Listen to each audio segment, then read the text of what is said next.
Dans les religions monothéistes, Dieu c'est le futur car il est omniscient et omnipotent. Alors pourquoi avoir laissé l'arbre de la connaissance et le serpent dans le jardin d'Éden, tout en sachant qu'Adam et Ève allaient commettre le péché originel qui destinera l'humanité au déluge, une extermination planétaire, ainsi qu'à l'apocalypse et au jugement dernier. Pourquoi avoir créé l'enfer, sachant qu'un ange est pur par essence, mais surtout dénué de libre arbitre?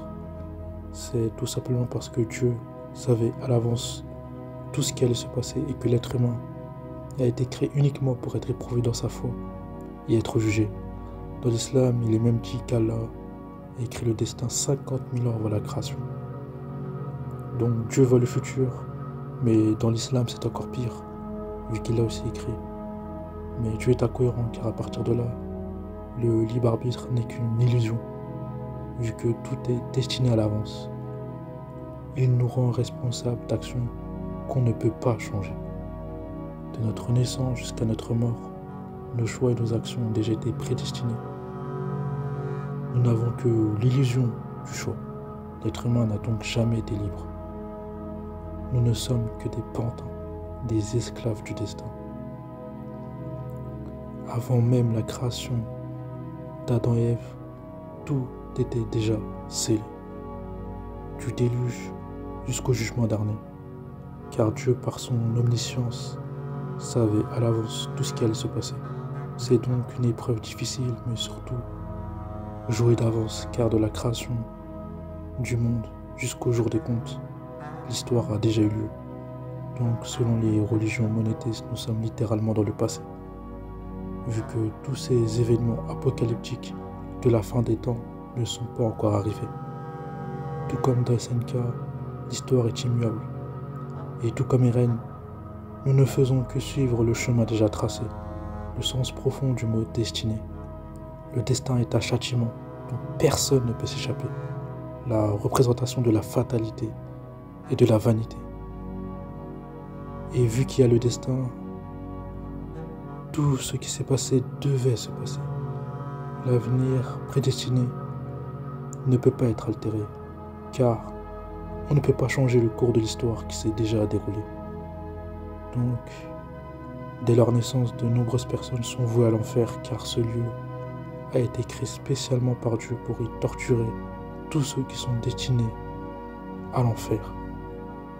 L'exemple avec la sourate 32 verset 13 où Allah dit: si nous avions voulu, nous aurions pu donner à chaque âme sa guidance, mais il est déjà prédéterminé que je remplirai l'enfer de djinns et d'humains, tous ensemble. Et dans cette histoire, le diable n'est qu'un instrument de Dieu pour éprouver l'être humain.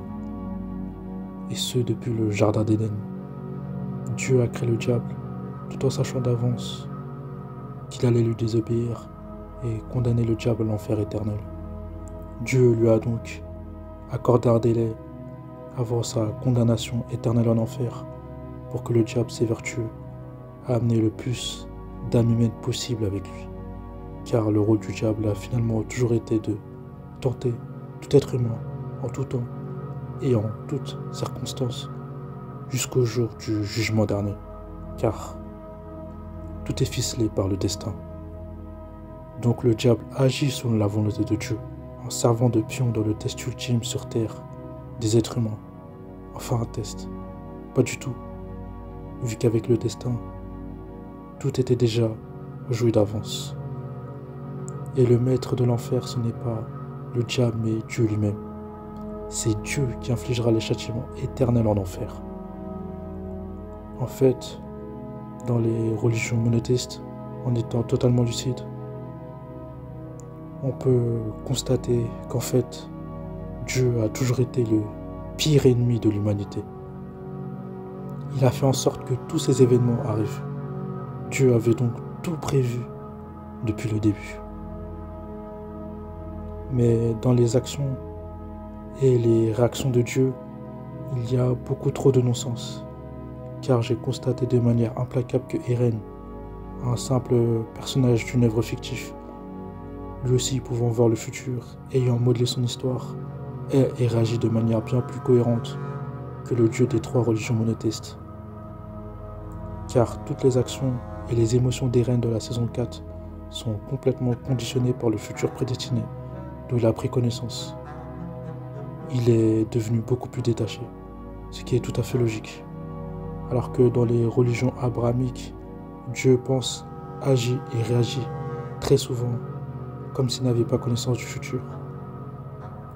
Le déluge dans la Bible en est le parfait exemple. Dieu extermine presque toute vie sur terre car certains humains faisaient le mal.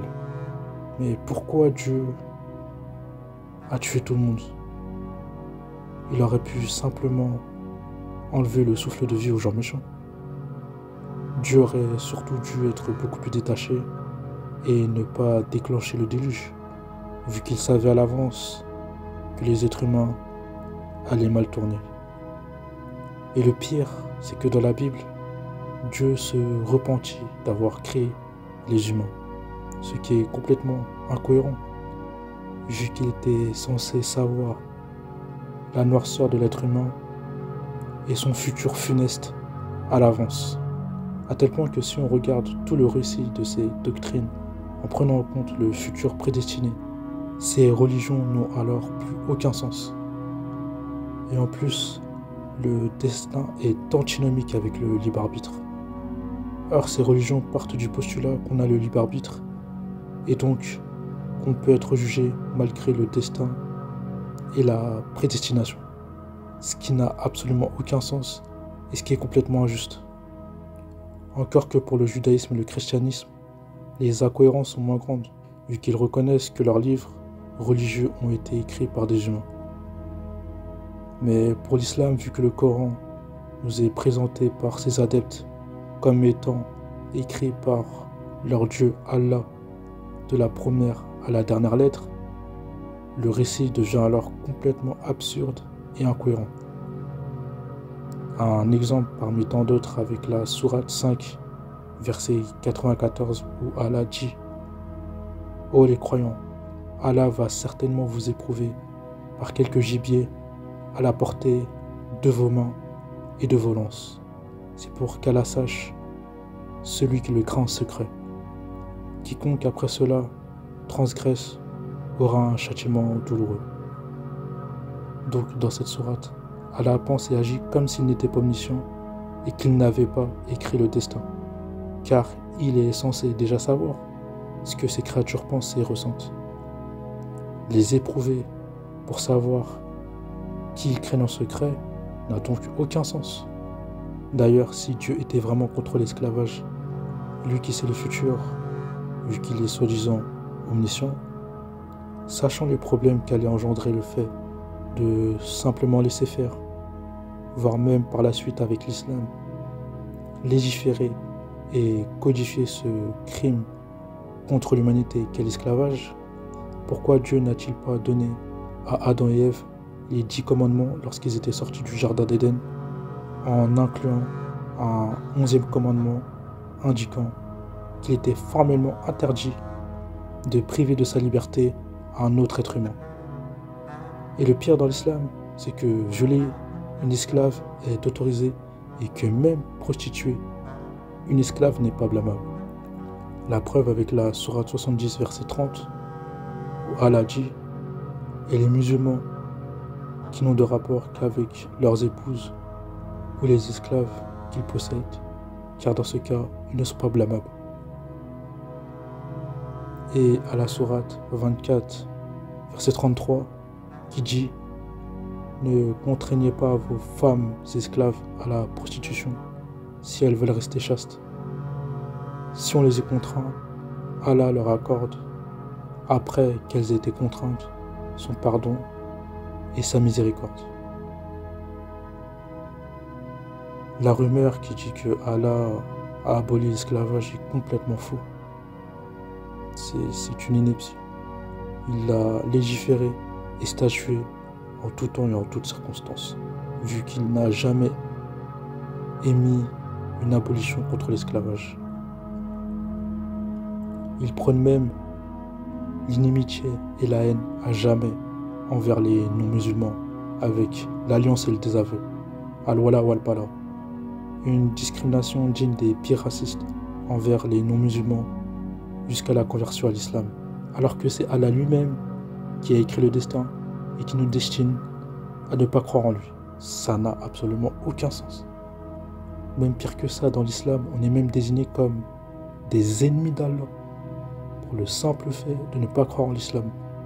Donc Allah, un Dieu omniscient qui a créé toutes les galaxies, le système solaire, les différents univers et tout ce qui compose notre réalité, a pour ennemi un simple humain, même pas un atome dans l'univers. Tout ça juste parce qu'il ne croit pas en l'islam, alors que c'est Allah lui-même qui a écrit son destin 50 000 ans avant la création et qui l'a destiné à ne pas croire en lui.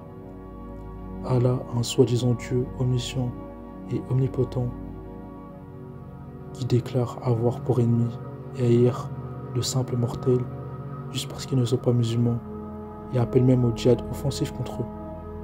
Le djihad offensif étant le moyen employé pour islamiser un territoire s'ils n'arrivent pas à convertir les non-musulmans par le dialogue. C'est par l'épée que beaucoup de pays furent islamisés au cours de l'histoire avec les conquêtes musulmanes, le but final étant d'établir un califat mondial, c'est-à-dire que la terre soit entièrement musulmane. D'ailleurs, c'est vraiment absurde que l'islam ose prétendre combattre l'injustice et que c'est la religion de la vérité,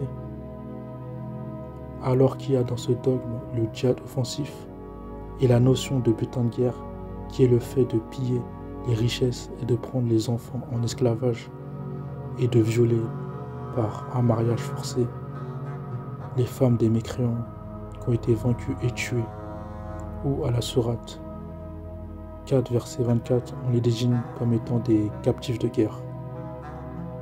Dans tout ça, il n'y a rien de juste et c'est contradictoire, car la vérité en aucun cas ne s'impose par la force, sinon ce n'est pas la vérité. D'ailleurs, l'islam se présente comme la religion de la vérité, mais condamne à mort les apostats en terre d'islam car ils rejettent l'islam. Mais s'ils apostasient, c'est par la volonté d'Allah. Donc, Allah condamne à mort les apostats, alors que c'est Allah lui-même qui a écrit leur destin 50 000 ans avant la création et les a destinés à être apostats.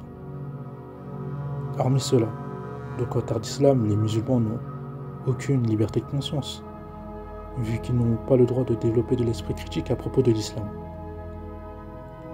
Et d'ailleurs, si soi-disant l'islam est la religion de la vérité, même plus que ça, la vérité absolue, la peine de mort pour l'apostat n'a absolument aucun sens. Je ne vois pas en quoi l'apostat en terre d'islam constitue une menace si les musulmans sont persuadés de suivre la vérité. Car si tu as la vérité absolue, en toute logique, personne ne peut te faire douter. Par exemple, la gravité. Peu importe les croyances des gens, personne ne la remet en doute. Parce que l'on sait que si on lance un objet sur Terre, il retombera forcément au sol. C'est pas parce que possiblement des gens essayent de remettre en doute la gravité qu'on se mettra à douter de la gravité. Alors pourquoi l'islam, qui prétend être la vérité, n'arrive même pas à faire le consensus comme la gravité? L'islam a une foi très faible en son message de vérité. Si ce dogme est déterminé à éliminer tous ceux qui ont quitté l'islam. Pour moi, cette peine de l'apostat est un aveu de faiblesse et un aveu implicite que l'islam est une escroquerie. D'ailleurs, fait étrange, alors que les faiseurs d'images recevront le pire châtiment le jour du jugement dernier, dans le même temps, non seulement l'esclavage est autorisé et loin d'être condamné dans l'islam, mais il est en plus codifié. Et vu que le Coran est un livre sacré et parfait selon les musulmans, donc il est applicable en tout temps, vu que c'est Allah, le Dieu de toutes choses, qui l'a écrit son nom. Un crime contre l'humanité, ça passe, mais par contre dessiner d'octroi le pire châtiment le jour du jugement dernier. L'islam interdit presque toute forme d'expression artistique, car tout art qui fait concurrence à Allah aura le pire châtiment le jour du jugement dernier. La question est donc, pourquoi le tout-puissant Allah, omniscient et omnipotent, aurait peur de la concurrence d'un simple être humain. Une poussière, voire un atome dans l'univers. C'est complètement insensé. Et un Dieu soi-disant juste a inventé un endroit aussi horrible appelé enfer, avec des tortures innommables et atroces pour juger, puis torturer un bon nombre éternellement. Que ce soit des tortures charnelles dans l'islam, ou que ce soit l'âme qui soit torturée dans le christianisme. La seule exception est dans le judaïsme où ces tortures de l'âme peuvent aller jusqu'à son anéantissement. Et tout ça sur des gens dénués de libre arbitre vu qu'ils étaient destinés à l'enfer bien avant leur naissance. D'ailleurs dans l'islam, tous les mécréants sont d'office condamnés à l'enfer pour l'éternité, même si c'était quelqu'un de bienveillant qui sauvait des vies au péril de sa vie, comme Médecins sans frontières, mais par contre un musulman qui est un violeur, un incestueux, un pédophile, voire même un tueur en série ou un tueur de masse, sera certainement condamné à l'enfer, mais pas forcément éternellement. En quoi ça c'est sage et juste? Donc un Médecin sans frontières, sans religion, vaut moins qu'un musulman tueur, pédophile, violeur, pour Allah? Donc vu que dans l'islam, le mécréant ne vaut rien, vu que la valeur d'un humain se mesure à son degré de piété, en quoi c'est une religion tolérante? C'est donc ça la justice parfaite du Créateur. Pourtant, dans ces religions monothéistes, on nous dit que Dieu détient la justice parfaite et qu'il est amour, sage, juste et omniscient, alors que ces religions démontrent bien souvent le contraire. Mais malheureusement, la peur de l'enfer et des châtiments des croyants est tellement immense et intense que cela les empêche de développer un esprit critique sur toutes les incohérences et l'indéniable cruauté de leur Dieu. Ils se cantonnent à répéter que la justice de Dieu est parfaite et qu'il est miséricordieux, et répétant sans réfléchir le mantra qu'on leur rabâche dans leur lieu de culte depuis l'enfance. En bref, ils sont endoctrinés, car malheureusement la peur les empêche tout simplement de réfléchir. Préférant à tout prix éviter l'enfer, ils évitent de se poser des questions sur les horreurs de leur religion et sur le bien fondé de ce type de torture atroce en enfer. C'est simple, ils sont esclaves de la peur, emprisonnés et entravés par les chaînes les plus dures à briser, les chaînes mentales. D'ailleurs, à cause de ça, une bonne partie des adeptes restent dans le déni ou sont en dissonance cognitive et font une gymnastique mentale avec un manque de lucidité abyssale pour ne pas voir ou justifier ces incohérences et toutes ces contradictions et les horreurs de leur religion, tandis que d'autres acceptent le pire en étant dans le relativisme et la mauvaise foi pour ne pas dévier de la croyance. Fait que j'ai beaucoup vu dans l'islam malheureusement. Beaucoup par exemple acceptent la pédophilie.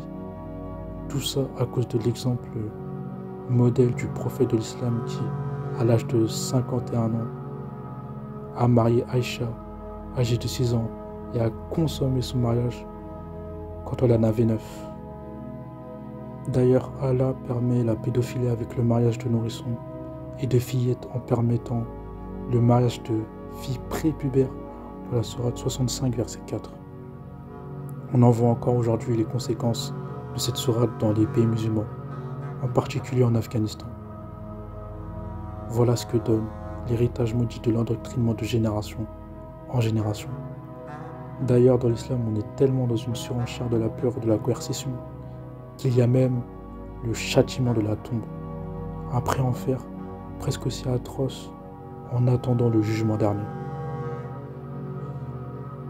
En faisant mes recherches sur les religions, j'ai compris une chose.